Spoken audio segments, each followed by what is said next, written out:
Il-President tal-Parlament Ewropew Roberta Metsola ġabet diversi skużi biex tipprova tbenġel għal xiex konvenjentament għażlet li ma tattendix imqar darba fl-attivitajiet tal-Europride organizzati fuq 10 ijiem f'pajjiżna, avolja għażlet li tiġi tindirizza mass meeting tal-Partit Nazzjonalista fl-okkażjoni tal-Festi tal-Indipendenza. F'korrispondenza mibgħuta mill-kap tal-Uffiċċju tal-Parlament Ewropew f'Malta, ingħad li waqt li ma kienx mistiedna ċelebrazzjonijiet tal-Europride, Metsola ma setgħux tattendi minħabba impenji fil-Ġappun, fi Franza u fl-Istati Uniti tal-Amerika.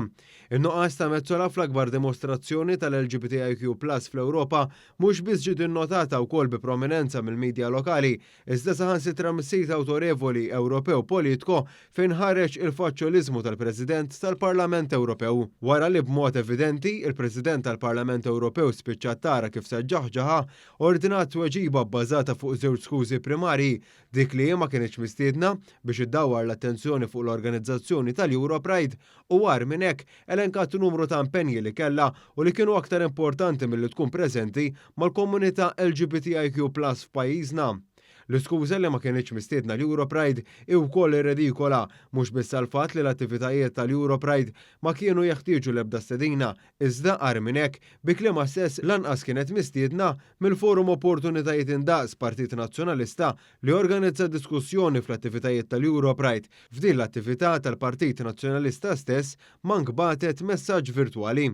Ipprovat tiskuża ruħha wkoll għaliex skonta kellha ħafna impenji matul l-10 ijiem tal-Europride ta' din is-sena bejn is-7 u 17 ta' Settembru. Hawn isemmew 3 impenji politiċi internazzjonali, inkluż is-sehem tagħha fl-Assembleja Ġenerali tal-Ġnus Magħquda li seħħ wara li kienu diġà għaddew l-10 ijiem tal-Europride. Fil-fatt waqt li ma ħadiġ sehem fl-Assembleja Ġenerali qabel it-19 ta' Settembru, 3 ijiem qabel, jiġifieri fis-16 ta' Settembru, dakinhar li sar il-Pride March f'Malta, Metsola ħadet gost t'avventura ddur il-Belt ta' New York.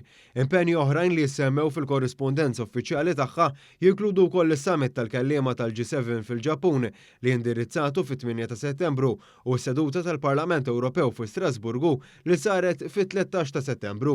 Minkejja dan, bejn dawn il-ġranet u l-ivvjaġġar kollu tagħha ma sebiex ċans tieqaf f'pajjiżna għall-okkażjoni xierqa li kien jistħoqilha li tkun preżenti wkoll. Madankollu, kif kulħadd jaf irnexxielha tinfilsa fid-djarju tagħha l-attività politika tal-Partit Nazzjonalista fi Pjazza Tritoni l-4 brabta mal-Festi tal-Indipendenza. Sa dan it-tant Roberta Metsola ukoll sabet il-ħin biex torganizza attività politika bris il-kampanja tagħha f'Malta u li se tkun qed tittella' propju l-għada tal-Indipendenza. Titwila fuq il-paġni soċjali uffiċjali tal-President tal-Parlament Ewropew tul l-10 ijiem tal-Europride faċli tinnota aktar minn 25 post dwar temi varji imma lanqas waħda dwar l-attivitajiet li kienu għaddejjin f'pajjiżna.